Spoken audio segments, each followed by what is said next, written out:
नमस्कार साथियों, आज हम गणित विषय में पहला चैप्टर संख्या पद्धति के बारे में जानेंगे, जिसको हम नंबर सिस्टम के नाम से जानते हैं। संख्याएं चार प्रकार की होती हैं, हम इनको चार प्रकार से पढ़ते हैं।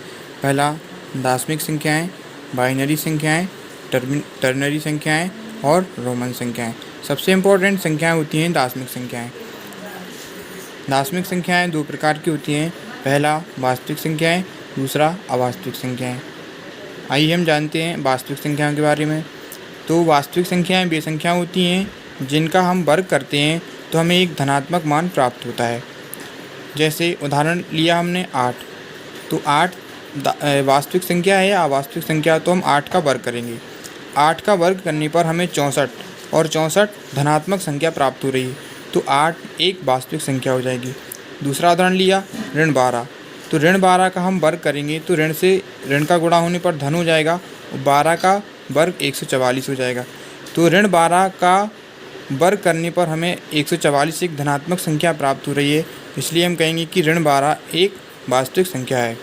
अगली संख्या हमने एक भिन्न ली है ऋण 2/3, तो हमने ऋण 2/3 का वर्ग किया तो ऋण से ऋण का गुणा होने पर धन हो गया, 2 का वर्ग 4 और 3 का वर्ग 9, तो ऋण 2/3 भी एक वास्तविक संख्या है। चलिए हम जानते हैं अवास्तविक संख्या। अवास्तविक संख्या वे संख्या होती हैं जिनका वर्ग करने पर ऋणात्मक मान प्राप्त होता है। वास्तविक संख्याओं में धनात्मक मान प्राप्त होता है और अवास्तविक संख्याओं में ऋणात्मक मान प्राप्त होता है। उदाहरण लिया हमने करणी ऋण 4, तो करणी ऋण 4 वास्तविक संख्या है या अवास्तविक संख्या है, इसको सिद्ध करने के लिए हम इसका वर्ग करेंगे। करणी ऋण 4 का वर्ग करने पर करणी से करणी कट जाएगी, वर्ग से वर्गमूल कट जाता है और मान बचेगा ऋण 4। तो करणी ऋण 4 का वर्ग करने पर हमें मान प्राप्त हो रहा है ऋण 4, तो हम कहेंगे कि करणी ऋण 4 एक अवास्तविक संख्या है। अगला उदाहरण लेंगे करणी ऋण 1, करणी ऋण 1 का हमें वर्ग करेंगे तो मान प्राप्त होगा ऋण 1, तो यह भी एक अवास्तविक संख्या है। आइए हम वास्तविक संख्याओं के बारे में जानते हैं। तो वास्तविक संख्याएं दो प्रकार की होती हैं, परिमेय संख्याएं, अपरिमेय संख्याएं। परिमेय संख्याएं जिन्हें हम रेशनल नंबर के नाम से भी जानते हैं, इनके बारे में हम जानते हैं। तो परिमेय संख्याएं वे संख्याएं होती हैं जिनकी एक निश्चित सीमा हो या एक निश्चित मान हो, अर्थात कहीं ना कहीं वो जाकर जो रुक जाएं या शांत हो जाएं, वो संख्याएं परिमेय संख्याएं कहलाती हैं। इसको हम पहले P/Q के रूप में भी जानते थे, अंश बटे हर। चलिए उदाहरण से हम समझते हैं। उदाहरण दिया है 4, 4 एक परिमेय संख्या है। 0 ऋण 2, 2 ऋण 1, 2.5 दशमलव वाली संख्याएं भी भिन्न वाली संख्याएं ऋण 3/4, 1/2, 2/3। यहाँ पर हमने 2/3 लिया है जिसका मान 0.666 लगातार बढ़ता रहता है और इसका मान 6 चलता रहता है, तो हम इसको 6 के ऊपर बार के रूप में शांत करते हैं, इसलिए 2/3 एक परिमेय संख्या होगी। अगली संख्या ली हमने, उदाहरण लिया है 22/7, 22/7 पाई का मान है, तो 22/7 का मान होगा 3.142857। फिर इसके आगे 142857, 142857 लगातार चलता रहेगा, तो इसको हम 3.1425857 के ऊपर बार लगाकर इसको हम शांत करते हैं, इसलिए हम कहेंगे कि 22/7 एक परिमेय संख्या है। चलिए अब हम पढ़ेंगे अपरिमेय संख्याएं या रेशनल नंबर। अपरिमेय संख्याएं होती हैं जिनकी कोई सीमा ना हो, अन्यथा जिनका कोई निश्चित मान ना हो, अपरिमेय संख्याएं कहलाती हैं। चलिए उदाहरण के रूप में हम देखते हैं करणी 2, करणी 3, करणी 5, करणी 7, ऋण करणी 7, करणी 3/2, 6/2 इत्यादि। तो यहाँ पर कुछ वैल्यू दी हैं। करणी 2 का मान क्या प्राप्त होगा, 1.4121356237। करणी 3 का मान भी 1.732050807। करणी 5 का मान 2.2360679 7 7 4 9 9 डॉट डॉट इत्यादि करनी 7। इसी प्रकार अतः हम यहाँ पर कहेंगे कि सभी अभाज्य संख्याएं जो वर्गमूल के रूप में होती हैं सभी अपरिमेय संख्याएं होती हैं। एक इम्पोर्टेंट पॉइंट लिखा है नीचे पर, इम्पोर्टेंट है परीक्षा की दृष्टि से भी।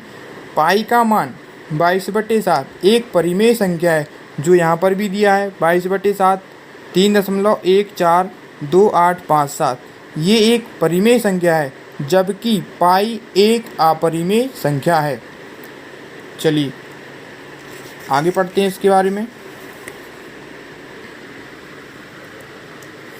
एक इम्पोर्टेंट नोट्स दिया है, इसके बारे में डिस्कस करेंगे थोड़ा सा।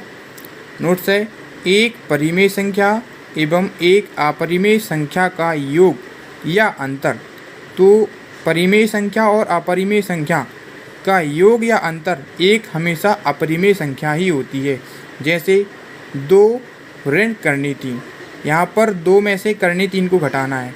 अब करनी 3 एक अपरिमेय संख्या है, इसलिए इसका जो योग या अंतर भी निकलेगा वो भी अपरिमेय संख्या ही होगी। करनी 5 5 एक अभाज्य संख्या है, 5 का वर्गमूल निकालेंगे तो वो भी अपरिमेय संख्या होगी।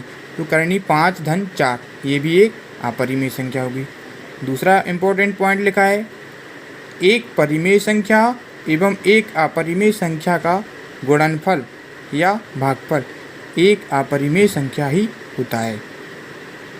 जैसे 1/करनी 2, ये करनी 2 का मान यहाँ पर अपरिमेय है, इसलिए 1/करनी 2 पूरा मान ही अपरिमेय हो जाएगा। दूसरा संख्या दी है 7 करनी 5, यहाँ पर करनी 5 एक अपरिमेय मान है, इसलिए पूरा 7 करनी 5 अपरिमेय संख्या होगी। आगे देखते हैं, यहाँ पर लिखा है करनी 8। करनी 8 को हम लिख सकते हैं करनी 4 गुणा करनी 2। 4 और यहाँ पर देखेंगे कि 4 के ऊपर भी वर्गमूल लगा है और करनी 2 के ऊपर भी वर्गमूल है, इसलिए दोनों का गुणा हो जाएगा अंदर, तो इसका मान बन जाएगा करनी 8।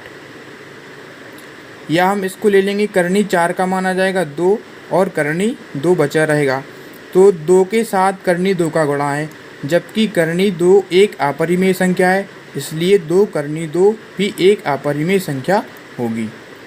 जबकि यहाँ पर हमने एक दूसरा उदाहरण लिया है करनी 4 का हम वर्गमूल निकालेंगे तो इसका मान निकलेगा 2 एक परिमेय संख्या है। चलिए हमने यहाँ पर एक प्रश्न लिया है, निम्न में से कौन सी संख्या अपरिमेय संख्या है, या सॉरी निम्न में से कौन सी संख्या अपरिमेय नहीं है। चलिए पहला ऑप्शन दिया है 5/करनी 2, तो 5 तो अंश परिमेय संख्या है, लेकिन बटे करनी 2 हर का मान अपरिमेय है, इसलिए पूरा मान अपरिमेय हो जाएगा।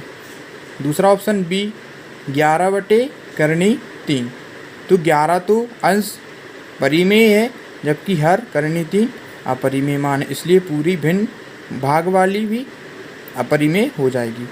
अगला ऑप्शन दिया है सी करनी 9। करनी 9 का मान यहाँ पर आ जाएगा 3, इसलिए ये कौन सी संख्या हो जाएगी, परिमेय। चौथा ऑप्शन देखते हैं करनी 10। करनी 10 इसमें हम अलग अलग करेंगे, गुणा के रूप में लिख सकते हैं करनी 5 गुणा करनी 2, दोनों संख्याएं इसमें अपरिमेय प्राप्त हो रही हैं, इसलिए इनका गुणनफल करनी 10 भी अपरिमेय होगा। चलिए सेकंड क्वेश्चन है, कौन सी संख्या अपरिमेय है। चलिए पहला ऑप्शन देखते हैं, ऑप्शन लिखा है 0.75। यहाँ पर हमें संख्या कैसी दिख रही है, 0.375, यहाँ पर संख्या का एक निश्चित मान दिया हुआ है। दूसरा ऑप्शन बी दिया है 0.104, यहाँ पर ये संख्या एक निश्चित संख्या दी है। तीसरा ऑप्शन 0.10235, यहाँ पर बार लगी हुई है, मतलब ये है कि यहाँ पर 0.10235, इसके बाद कंटिन्यू 10235, ये आगे फिर से चलेगा, तो ये भी एक शांत संख्या परिमेय संख्या होगी। चौथा ऑप्शन लिखा है 1.1, 1, 2, 3, 4। यहाँ पर संख्या में क्रम बढ़ता जा रहा है, इसलिए यह संख्या अपरिमेय संख्या होगी। चलिए नेक्स्ट संख्या अब हम पढ़ेंगे, थोड़ा सा परिमेय संख्याओं के बारे में जानेंगे। चलिए परिमेय संख्याएं निम्न प्रकार की पढ़ेंगे अलग अलग। तो सबसे पहला पढ़ेंगे प्राकृत संख्या। प्राकृत संख्या ऐसी संख्याएं होती हैं जो प्रकृति से प्राप्त हुई हैं या जिनका उपयोग हम गिनने में करते हैं। तो वे संख्याएं जिनका उपयोग हम गिनने के रूप में करते हैं वे प्राकृत संख्याएं कहलाती हैं। जैसे 1, 2, 3, 4, 5, 6 इत्यादि अनंत तक सभी संख्याएं परिमेय संख्याएं होती हैं। अगला लिखा है पूर्ण संख्या। पूर्ण संख्या प्राकृत संख्याओं के समूह में जब शून्य को शामिल कर लिया जाता है या प्राकृत संख्याओं के आगे जब हम शून्य को जोड़ लेते हैं तो वह सभी संख्याएं पूर्ण संख्याएं होती हैं। ये संख्याएं हैं 0, 1, 2, 3, 4 से लेकर अनंत तक। एक बात याद रखने के लिए सबसे इम्पोर्टेंट पॉइंट हमने आपको 2 बताए थे, ये परीक्षा की दृष्टि से उपयोगी हैं कि एक परिमेय और एक अपरिमेय संख्या का योग या अंतर हमेशा एक अपरिमेय संख्या होता है और एक परिमेय संख्या एवं एक अपरिमेय संख्या का गुणनफल या भागफल एक अपरिमेय संख्या ही होता है। धन्यवाद।